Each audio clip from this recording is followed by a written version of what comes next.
J'aimerais d'abord remercier Madame la représentante de l'UNICEF et lui souhaiter effectivement bonne chance dans sa mission au Sénégal. Elle vient d'arriver et cette cérémonie, je crois est l'une de ses premières sorties.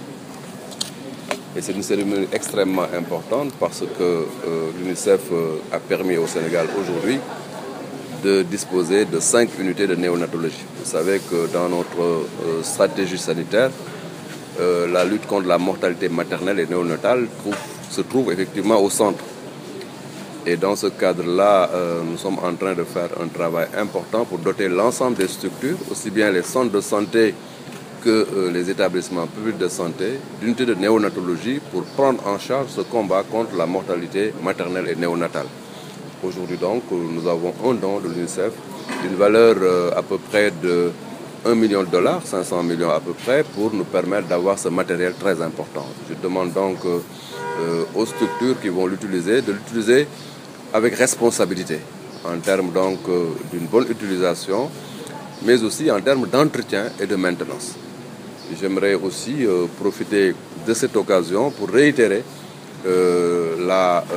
l'engagement du chef de l'État, l'engagement du ministère de la Santé à ne ménager aucun effort pour que notre politique en matière de santé de la mère et de l'enfant soit effectivement au bénéfice direct des populations pour booster et améliorer nos indicateurs en la matière. Et quelles sont les structures qui sont bénéficiaires?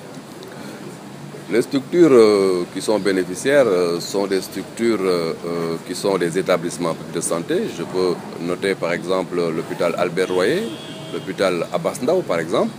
Mais au-delà de ces établissements publics de santé, il y a aussi des centres de santé qui effectivement peuvent en bénéficier. L'hôpital Nabil Choucair par exemple, nous avons été la dernière fois faire le point, Gaspard Camara, mais aussi à l'intérieur du pays, notamment Kédougou.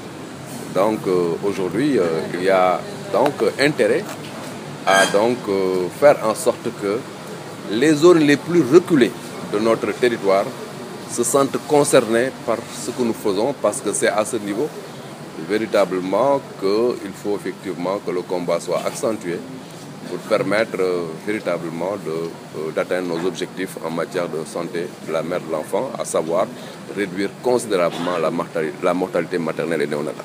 Oui, nous avons fait effectivement un bon périple dans les centres de santé du département de Dakar. Nous allons poursuivre prochainement, d'ailleurs la prochaine étape ce sera le département de Rufisque, pour pouvoir faire un lien important avec notre stratégie d'intervention au niveau des zones inondées par rapport au point où il y a effectivement des difficultés d'assainissement.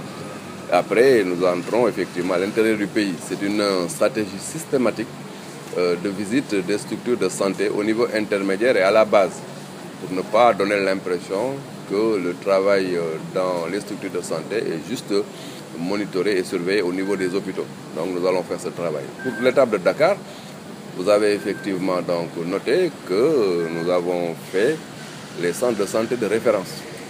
Et aujourd'hui, le dossier est en train d'être étudié. Il y a d'ailleurs une réunion le lundi à 16h30 pour déjà donc restituer, tirer les leçons et apporter les corrections par rapport à ce que nous avons constaté sur le terrain. Donc c'est une démarche importante en management, c'est aller voir et au retour faire le point pour pouvoir éventuellement corriger les dysfonctionnements s'il y a lieu.